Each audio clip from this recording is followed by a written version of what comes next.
नमस्कार, दिन भर की बड़ी खबरों में आपका स्वागत है। मैं हूं आस्था श्रीवास्तव। इस बुलेटिन में आज बात होगी कांग्रेस वर्किंग कमेटी की बैठक की। उत्तराखंड बीजेपी में बड़ी बगावत के संकेत की जानेंगे। प्रशांत किशोर को कांग्रेस नेता ने दी क्या नसीहत? ममता बनर्जी की रणनीति से कैसे हो सकता है टीएमसी को नुकसान? बात करेंगे लखीमपुर खीरी मामले में बीजेपी की बढ़ती मुश्किलों की। तमिलनाडु में एआईएडीएमके में नेतृत्व के नए संकेतों की। और बुलेटिन के आखिर में बात केंद्रीय स्वास्थ्य मंत्री पर पूर्व पीएम की बेटी की नाराजगी की। लेकिन तमाम बड़ी खबरों से पहले एक नजर सुर्खियों पर। प्रियंका गांधी की रैली के बाद पीएम मोदी की वाराणसी में जल्द बड़ी रैली कराने की तैयारी में बीजेपी। यूपी चुनावों के चलते एक्टिव है बीजेपी। जनसभा को अंतिम रूप देने की चल रही है तैयारी। एनसीपी प्रमुख शरद पवार ने लगाए केंद्र सरकार पर आरोप। कहा, केंद्र कर रही गैर भाजपा शासित राज्यों को अस्थिर करने का प्रयास। महाराष्ट्र सरकार करेगी अपना पूरा कार्यकाल। कोरोना टीकाकरण अभियान के मुखिया डॉक्टर एनके अरोड़ा का बयान। सामान्य हो रहे हालात, टीकाकरण की तेज रफ्तार से लगा महामारी पर ब्रेक। डीजल पेट्रोल के बढ़ते दामों के विरोध में भारतीय युवा कांग्रेस का प्रदर्शन। पेट्रोलियम मंत्री हरदीप सिंह पुरी के घर के बाहर किया विरोध प्रदर्शन। भारतीय युवा कांग्रेस के राष्ट्रीय अध्यक्ष श्रीनिवास बीवी ने साधा निशाना। कहा, सरकार भर रही अपना खजाना। सुर्खियों के बाद अब बात आज की सबसे बड़ी खबर की। कांग्रेस को अध्यक्ष कब मिलेगा? G23 को लेकर पार्टी क्या रुख अपनाएगी? 5 राज्यों के विधानसभा चुनावों में कांग्रेस की क्या रणनीति होगी? इन सब सवालों का जवाब तलाशने के लिए आज कांग्रेस वर्किंग कमेटी यानी CWC की बैठक हुई। बैठक में कांग्रेस की कार्यकारी अध्यक्ष सोनिया गांधी के तेवरों ने बता दिया कि कांग्रेस को कमजोर आंकने की भूल विपक्षी दल ना करे। कांग्रेस पूरी मजबूती से हर सवाल का जवाब देगी। तो CWC की बैठक में हुए क्या फैसले, देखिए ये रिपोर्ट। मैं कांग्रेस की अध्यक्ष हूं और फुल टाइम अध्यक्ष की तरह काम करती हूं। कोई सवाल करना है तो मुझसे सीधा करें, मीडिया का सहारा न लें। ये सख्त संदेश G23 को कांग्रेस की कार्यकारी अध्यक्ष सोनिया गांधी ने दिया। CWC की बैठक में सोनिया गांधी ने हर सवाल का जवाब दिया। उन्होंने कहा कि संगठन चुनावों का शेड्यूल तैयार है, इसकी सभी को जानकारी दे दी जाएगी। पूरा संगठन चाहता है कि कांग्रेस फिर से खड़ी हो, लेकिन इसके लिए एकता और पार्टी हितों को सबसे ऊपर रखना होगा। इससे भी ज्यादा जरूरत खुद पर काबू रखने और अनुशासन की है। इसके साथ ही ये भी साफ हो गया कि अगले साल अक्टूबर तक कांग्रेस को नया अध्यक्ष मिल जाएगा। कांग्रेस का राष्ट्रीय अधिवेशन अगले साल 21 अगस्त से 20 सितंबर के बीच होगा। इसे कांग्रेस शासित किसी राज्य में किया जा सकता है। संभावना है कि छत्तीसगढ़ या राजस्थान में कांग्रेस का अधिवेशन बुलाया जा सकता है। CWC और दूसरी बॉडीज के चुनाव की तारीख की घोषणा पार्टी के अधिवेशन के बाद की जाएगी। बैठक में राजस्थान के सीएम अशोक गहलोत की ओर से राहुल गांधी को पार्टी अध्यक्ष बनाने का प्रस्ताव रखा गया, जिसका सभी ने समर्थन भी किया। राहुल गांधी ने भी इस प्रस्ताव पर विचार करने की बात कही। कांग्रेस नेता अंबिका सोनी ने कहा कि राहुल गांधी को पार्टी का अध्यक्ष बनाया जाना चाहिए। हालांकि ये उन पर निर्भर करता है कि वे क्या निर्णय लेते हैं। CWC की बैठक में सोनिया गांधी ने पार्टी के अंदर उठने वाले हर सवाल का जवाब दिया। साथ ही केंद्र सरकार की नीतियों पर भी जमकर निशाना साधा। सोनिया गांधी ने कहा कि आर्थिक सुधार के नाम पर मोदी सरकार देश की संपत्तियों को बेचने में लगी हुई है। मोदी सरकार का एक ही एजेंडा है, सब कुछ बेच दो। लखीमपुर खीरी की घटना को लेकर भी सोनिया गांधी ने केंद्र और राज्य की बीजेपी सरकार को निशाने पर लिया। सोनिया गांधी ने कहा कि लखीमपुर खीरी में जो कुछ हुआ वो बीजेपी की सोची समझी रणनीति थी। ये बीजेपी की मनोदशा को दिखाती है कि वो किसान आंदोलन को किस तरह से देख रहे हैं। बीजेपी किसानों के आंदोलन को अपनी ताकत से दबाने की कोशिश कर रही है, लेकिन किसान बीजेपी से डरेगा नहीं।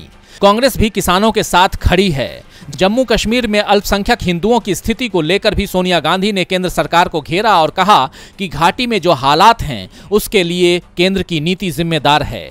मोदी सरकार की विदेश नीति को भी सोनिया गांधी ने पूरी तरह से असफल करार देते हुए कहा कि सरकार की विदेश नीति वोटों को बटोरने की नीति में बदल चुकी है। देश के बॉर्डर पर स्थिति खराब कर सरकार राजनीतिक ध्रुवीकरण को बढ़ावा देने की कोशिश कर रही है। ये मोदी सरकार की एक नीति बन चुकी है। सरकार की इसी नीति के चलते आज हम कई चुनौतियों का सामना कर रहे हैं। बैठक में सोनिया गांधी ने महंगाई और किसान आंदोलन को लेकर भी मोदी सरकार से कई सवाल पूछे। साथ ही पार्टी नेताओं को नसीहत भी दी कि यदि हम एकजुट रहते हैं तो पार्टी फिर से मजबूत होकर खड़ी हो जाएगी। सोनिया ने साफ कर दिया है कि कांग्रेस ना कमजोर है और ना उसे कमजोर समझा जाए। पार्टी एकजुट होकर कोशिश करे तो वो पुरानी स्थिति में जल्दी वापस लौट सकती है, यानी केंद्र की सत्ता में। कांग्रेस के मजबूत होने के संकेत उत्तराखंड में बीजेपी के अंदर मची हलचल से भी मिल रहे हैं। पहले जहां तमाम दलों के नेता और विधायक बीजेपी में शामिल होने के लिए कतार लगाए थे, वहीं अब बीजेपी के विधायक कांग्रेस के दरवाजे पर दस्तक दे रहे हैं और उत्तराखंड के कैबिनेट मंत्री यशपाल आर्य के कांग्रेस में शामिल होने के बाद एक और मंत्री के कांग्रेस में शामिल होने के संकेत मिल रहे हैं। उमेश शर्मा काऊ हों या फिर हरक सिंह रावत, इनके बदलते तेवर बीजेपी की नींद उड़ा चुके हैं। दोनों के कांग्रेस में जाने की खबरों से पार्टी चिंतित दिखाई दे रही है। उमेश शर्मा काऊ के बारे में तो यहां तक दावा किया जा रहा है कि वो कांग्रेस मुख्यालय तक पहुंच गए थे, लेकिन बीजेपी सांसद अनिल बलूनी किसी तरह से काऊ को कांग्रेस में जाने से रोकने में सफल हो गए थे। मगर बीजेपी विधायक काऊ अभी भी कांग्रेस के संपर्क में बताए जाते हैं। तेवर तो हरक सिंह रावत के भी तल्ख बने हुए हैं। उन्होंने तो यहां तक कह दिया कि वो विधानसभा चुनाव नहीं लड़ेंगे। इसके बाद से ही बीजेपी के तमाम नेता उन्हें मनाने में जुटे हुए हैं। बीजेपी अभी तक दोनों के पार्टी में बने रहने के दावे कर रही थी, लेकिन अब कहा जा रहा है कि ये दोनों नेता कांग्रेस में शामिल होने की तैयारी कर चुके हैं। उत्तराखंड के कैबिनेट मंत्री हरक सिंह रावत, विधायक उमेश शर्मा काऊ और नेता प्रतिपक्ष प्रीतम सिंह एक ही फ्लाइट से दिल्ली रवाना हुए हैं। दावा किया जा रहा है कि प्रीतम सिंह काफी दिनों से इन दोनों नेताओं के संपर्क में थे। वैसे बीजेपी की ओर से दावा किया गया है कि हरक सिंह रावत और उमेश शर्मा काऊ बीजेपी के राष्ट्रीय अध्यक्ष जेपी नड्डा से मुलाकात करने गए हैं, लेकिन कांग्रेस विधायक प्रीतम सिंह के साथ उनकी तस्वीरें कुछ और ही कहानी बयां कर रही हैं, जिसके बाद उत्तराखंड से लेकर दिल्ली तक सियासी गलियारों में हलचल तेज हो गई है। कांग्रेस नेता हरीश रावत तो यहां तक दावा कर चुके हैं कि 1 दर्जन बीजेपी विधायक कांग्रेस में आने को तैयार हैं, लेकिन हम किसी को पार्टी में शामिल नहीं करेंगे। जो पार्टी का वफादार रहेगा उसे ही मौका मिलेगा और टिकट की भी कोई गारंटी नहीं होगी। हरक रावत की उत्तराखंड में कई सीटों पर मजबूत पकड़ मानी जाती है। पहले वो कांग्रेस में ही थे, उनके साथ कई विधायक भी माने जाते हैं। हरक रावत के पार्टी में लौटने की संभावना से कांग्रेस खेमे में उत्साह भी दिखाई दे रहा है और अब पार्टी नेता उन लोगों को निशाना बनाने की तैयारी में है जो जब चाहे कांग्रेस को नसीहत देते रहते हैं। हरीश रावत ने तो प्रशांत किशोर को ही अपने निशाने पर ले लिया।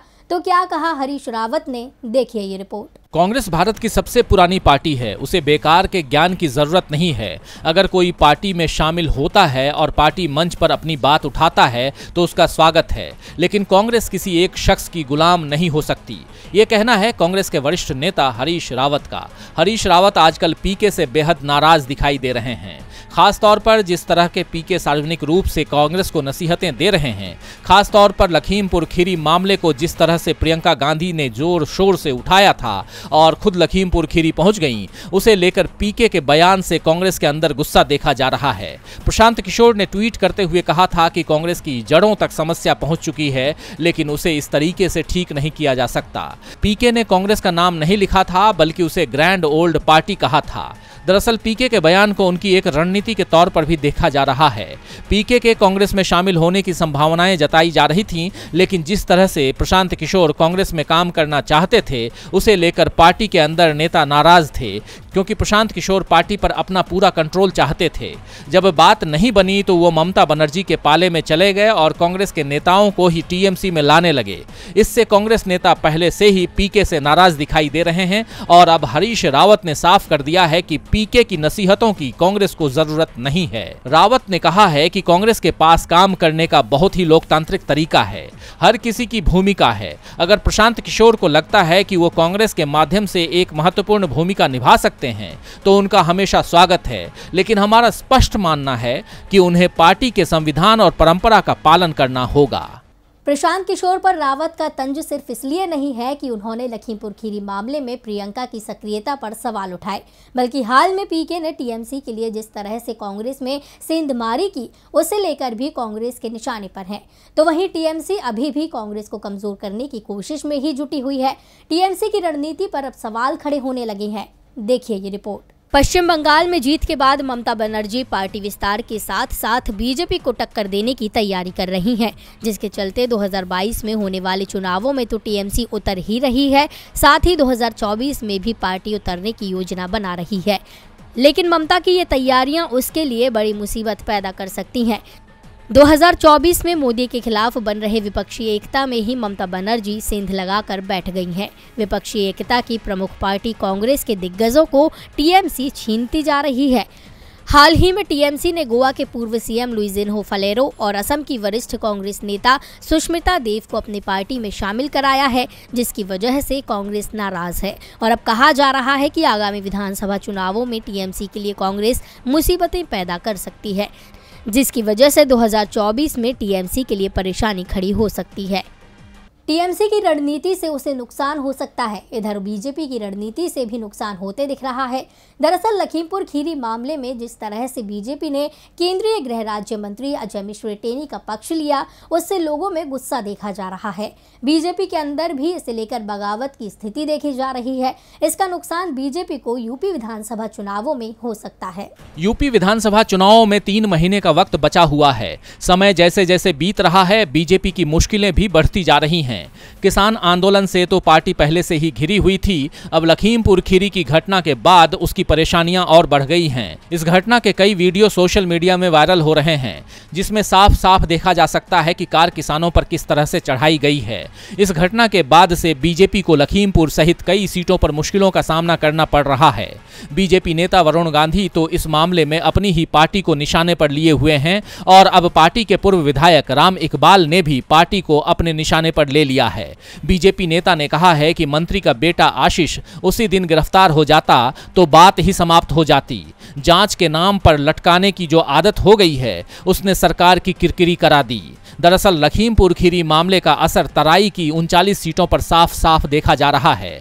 2017 के विधानसभा चुनाव में बीजेपी ने इनमें से 34 सीटों पर कब्जा किया था। बीजेपी की चिंता ये भी है कि तराई से लगे उत्तराखंड की भी 1 दर्जन सीटों पर इसका असर दिखाई पड़ रहा है। यानी यूपी के साथ उत्तराखंड में भी बीजेपी को हार दिखाई दे रही है। बीजेपी इस नुकसान को कम करने की कोशिश में जुटी हुई है। बीजेपी उत्तर प्रदेश अध्यक्ष स्वतंत्र देव सिंह तो खुलकर नाराजगी जाहिर कर रहे हैं, लेकिन केंद्रीय नेतृत्व और सीएम योगी अब तक केंद्रीय मंत्री और उनके बेटे को लेकर एक तरह से चुप ही हैं, जिस कारण से किसानों में गुस्सा देखा जा रहा है और पार्टी के अंदर ही अब आवाज उठा रहे हैं। लखीमपुर खीरी मामले से बीजेपी को विधानसभा चुनावों में नुकसान होते दिख रहा है। संकेत है कि प्रदेश की सत्ता में भी बदलाव हो सकता है। बदलाव के संकेत तमिलनाडु के मुख्य विपक्षी दल एआईएडीएमके के अंदर भी दिखने लगे हैं। तमिलनाडु के ग्रामीण निकाय चुनावों में एआईएडीएमके की हार के बाद अब पार्टी पर नियंत्रण की लड़ाई शुरू हो गई है। पार्टी के पूर्व महासचिव वी.के. शशिकला एक बार फिर सक्रिय हो गई हैं। 5 महीने पहले तमिलनाडु में हुए विधानसभा चुनावों में एआईएडीएमके के हाथ से सत्ता चली गई थी। 10 साल से तमिलनाडु में राज कर रही पार्टी अब विपक्ष में है। एआईएडीएमके को मिली इस हार के पीछे सबसे बड़ी वजह गुटबाजी को माना जाता है, जबकि कई नेता बीजेपी के साथ हुए गठबंधन को भी हार की मुख्य वजह मानते हैं। शशिकला भी बीजेपी से दूरी बनाकर चलने वाली नेता रही हैं। चुनाव से पहले एआईएडीएमके की पूर्व महासचिव वी.के. शशिकला भी जेल से छूटकर बाहर आ गई थीं, लेकिन उस समय शशिकला ने साफ कर दिया था कि वो राजनीति से दूर रहेंगी। अपने समर्थकों से उन्होंने एआईएडीएमके का समर्थन करने को भी कहा था, क्योंकि उस समय के हालात शशिकला के खिलाफ थे। वो मौके की तलाश में थीं कि कब एआईएडीएमके कमजोर हो और उन्हें सक्रिय राजनीति में आने का मौका मिले। विधानसभा चुनाव में एआईएडीएमके को हार मिली, उसके बाद से ही शशिकला ने राजनीति में आने के संकेत देना शुरू कर दिए और अब पंचायत चुनाव में भी पार्टी की बड़ी हार के बाद शशिकला के पास वो मौका भी आ गया है जिसका वो इंतजार कर रही थीं। हाल ही में हुए ग्रामीण निकाय के चुनाव में डीएमके को बड़ी जीत हासिल हुई है। सत्तारूढ़ डीएमके ने कांचीपुरम सहित 9 जिलों में हुए चुनावों में जीत हासिल की है। कुल 153 जिला पंचायत वार्डों में से डीएमके को 139 सीटें मिली हैं, जबकि एआईएडीएमके को सिर्फ 2 सीटों पर जीत मिली। जबकि 1421 पंचायत यूनियन वार्डों में से डीएमके को 977 और एआईडीएमके को 212 सीटों पर जीत हासिल हुई है। इसके बाद से शशिकला ने अपने समर्थकों को संदेश भेज दिया है कि वो राजनीति में वापसी करने वाली हैं। पार्टी के 50वें स्थापना दिवस से एक दिन पहले शशिकला चेन्नई में जयललिता को श्रद्धांजलि देने के लिए उनके स्मारक पहुंच गईं। शशिकला के साथ अब पार्टी के कई नेता भी आ गए हैं। पलानीस्वामी और पन्नीर सेल्वम गुट की ओर भी शशिकला ने मित्रता का हाथ बढ़ाया है, क्योंकि इसमें से एक गुट का भी साथ शशिकला को मिला तो उनका एआईएडीएमके पर कब्जा तय हो जाएगा। और बुलेटिन के आखिर में बात पूर्व पीएम मनमोहन सिंह की बेटी की नाराजगी की। देश के पूर्व प्रधानमंत्री मनमोहन सिंह की तबीयत ठीक नहीं है, उन्हें एम्स में भर्ती किया गया है। एम्स निदेशक रणदीप गुलेरिया के नेतृत्व में एक टीम बनाई गई है जो पूर्व प्रधानमंत्री का इलाज कर रही है। इस बीच मनमोहन सिंह का हालचाल जानने के लिए कई नेता एम्स पहुंच रहे हैं। स्वास्थ्य मंत्री मनसुख मांडविया भी एम्स पहुंचे और मनमोहन सिंह का हाल जाना, लेकिन स्वास्थ्य मंत्री की एक हरकत से मनमोहन सिंह का परिवार बेहद नाराज दिखाई दे रहा है। दिल्ली के एम्स में पूर्व प्रधानमंत्री मनमोहन सिंह का इलाज चल रहा है। उनकी हालत तेजी से सुधर रही है। मनमोहन सिंह का हाल जानने के लिए एम्स में नेताओं के दौरे हो रहे हैं। स्वास्थ्य मंत्री मनसुख मांडविया उनका हालचाल जानने के लिए अस्पताल पहुंचे और उन्होंने मनमोहन सिंह से अपनी मुलाकात की फोटो सोशल मीडिया पर पोस्ट भी कर दी, जो तेजी से वायरल हो गई। इस तस्वीर में मनमोहन सिंह काफी कमजोर दिखाई दे रहे हैं। तस्वीर में मनमोहन सिंह अस्पताल में बिस्तर पर लेटे हुए नजर आ रहे हैं और उनकी पत्नी गुरशरण कौर उनके पास खड़ी हैं। लेकिन अब स्वास्थ्य मंत्री की पूर्व पीएम से मुलाकात की ये तस्वीर मंत्री पर भारी पड़ती दिखाई दे रही है। मनमोहन सिंह की बेटी दमन सिंह ने पिता के इलाज के दौरान की तस्वीर मीडिया में आने पर स्वास्थ्य मंत्री की आलोचना की है। उन्होंने कहा, मेरे पेरेंट्स कठिन हालात का सामना करने की कोशिश कर रहे हैं। वे बुजुर्ग लोग हैं, चिड़ियाघर के जानवर नहीं हैं। मेरे पिता का एम्स में इलाज चल रहा है, उनकी हालत स्थिर है। अधिक उम्र होने के चलते उनके स्वास्थ्य में सुधार की गति धीमी है। इसी कारण हमने अस्पताल में उनसे मिलने आने वाले अधिकांश लोगों पर रोक लगा रखी है। स्वास्थ्य मंत्री का आना और अपनी चिंता जताना अच्छा लगा, लेकिन मेरे पेरेंट्स उस समय फोटो खिंचवाने की स्थिति में नहीं थे। मेरी मां ने जोर देकर कहा कि फोटोग्राफर को कमरे से बाहर जाना चाहिए, लेकिन उन्हें पूरी तरह से नजरअंदाज कर दिया गया।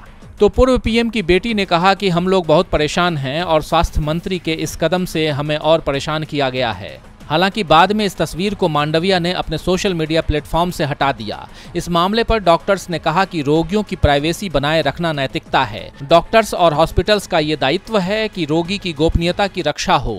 Forum for medical ethics society के सदस्य ने भी कहा है कि अगर पूर्व प्रधानमंत्री की तस्वीर उनके परिवार की सहमति के बगैर ली गई है तो ये नैतिकता का उल्लंघन है।